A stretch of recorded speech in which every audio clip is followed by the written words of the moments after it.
भगवान शिव को जलाभिषेक और रुद्राभिषेक बहुत प्रिय है, लेकिन क्या आपको पता है कि शिव जी को यह इतना प्रिय क्यों है? यदि नहीं तो चलिए जानते हैं। इसमें जलाभिषेक और रुद्राभिषेक से होते हैं शिव प्रसन्न। भगवान शिव को जलाभिषेक और रुद्राभिषेक को बहुत प्रिय माने जाते हैं और इसके पीछे कई पौराणिक, धार्मिक और सांस्कृतिक कारण हैं। शिवरात्रि, प्रदोष, सावन और महाशिवरात्रि समेत कई शुभ अवसरों पर भगवान शिव को प्रसन्न करने के लिए भक्त जलाभिषेक और रुद्राभिषेक करते हैं। भगवान शिव के भक्त उन्हें उनके प्रिय चीज जैसे जल, दूध, दही, घी, शहद, गन्ना रस और कई तरह की अन्य चीजों से अभिषेक करते हैं। चलिए जानते हैं कि आखिर शिव जी को जलाभिषेक और रुद्राभिषेक इतना क्यों प्रिय माना जाता है। पहला है शीतलता का प्रतीक। भगवान शिव को शांति और शीतलता का देवता माना जाता है। जलाभिषेक शिवलिंग पर चढ़ाने की परंपरा उन्हें शीतलता प्रदान करने के लिए की जाती है। जलाभिषेक उनके ताप को शीतल करने के लिए किया जाता है। दूसरा है पवित्रता। जल को पवित्रता का प्रतीक माना जाता है। जल से अभिषेक करने से शिवलिंग पवित्र होता है और इसमें स्नान करने से भक्त भी पवित्र होते हैं। तीसरा है साधना और तपस्या। शिव जी साधना और तपस्या के देवता माने जाते हैं। उनकी तपस्या को जलाभिषेक के माध्यम से सम्मानित किया जाता है। इसके बाद है प्रकृति का सम्मान। शिव जी को प्रकृति का देवता माना जाता है। जलाभिषेक से जल, जिसे जीवन का आधार माना जाता है और यह माना गया है, यह भगवान के प्रति सम्मान और आभार व्यक्त करने के लिए किया जाता है। इसके बाद देखते हैं रुद्राभिषेक का महत्व। रुद्र का आवाहन। रुद्र भगवान शिव का एक नाम है जो उनके क्रोध और विनाशकारी रूप को दर्शाता है। रुद्राभिषेक के दौरान रुद्र के विभिन्न नामों और मंत्रों का उच्चारण किया जाता है, जिससे उनकी कृपा प्राप्त होती है। इसके बाद है कष्टों का निवारण। रुद्राभिषेक को कष्टों का निवारण करने वाला और बुरी शक्तियों से बचाने वाला माना जाता है। यह माना जाता है कि रुद्राभिषेक करने से भक्त के सभी संकट दूर हो जाते हैं और उन्हें सुख शांति मिलती है। इसके बाद है वैदिक परंपरा। रुद्राभिषेक वैदिक परंपरा का महत्वपूर्ण हिस्सा है।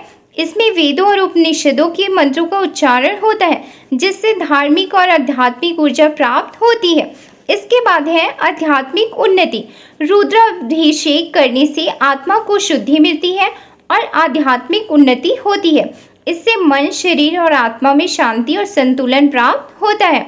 इसके बाद देखते हैं कुछ पौराणिक कथाएं, जैसे पहला है समुद्र मंथन। समुद्र मंथन के दौरान जब हलाहल विष निकला तो भगवान शिव ने उसे पी लिया।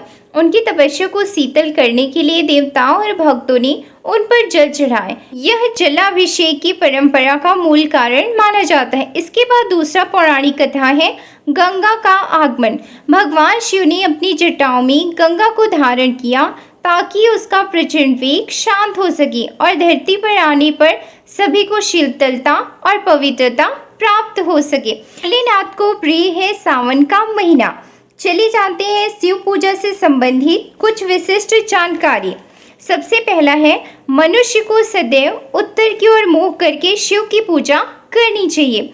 दूसरा है जो मनुष्य बेलपत्र से शिव पूजन करता है उसकी दरिद्रता दूर हो जाती है। इसके बाद तीसरा है पार्थिव लिंग की पूजा करने से समस्त मनोकामनाएं पूर्ण होती है। इसके बाद चौथा है भविष्य पुराण के अनुसार जो मनुष्य एक बार ही धतूरे के फल से शिवलिंग की पूजा करते हैं वह गोदान का फल प्राप्त कर शिवलोक में जाते हैं। इसके बाद है पांचवा चांदी से निर्मित शिवलिंग की पूजन कीर्ति प्रदान करता है। इसके बाद छठा है कांसे और पीतल के शिवलिंग की पूजा करने से सुखों में वृद्धि होती है। इसके बाद सातवां है शीशे के निर्मित शिवलिंग शत्रु के नाश में सहायता करता है।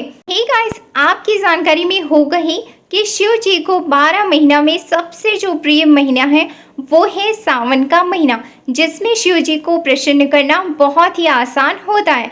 शिव जी वैसे भी भोलेनाथ हैं, थोड़ी थोड़ी चीज़ों से प्रसन्न हो जाते हैं, पर अगर आप पूरी श्रद्धा और भक्ति के साथ शिव जी के आसपास जाते हैं और उनको जलाभिषेक या रुद्राभिषेक करते हैं, उनकी प्रिय वस्तुएं उनको चढ़ाते हैं, तो शिव जी प्रसन्न होकर आपकी मनोकामनाएं पूर्ण करने के लिए तत्पर होते हैं।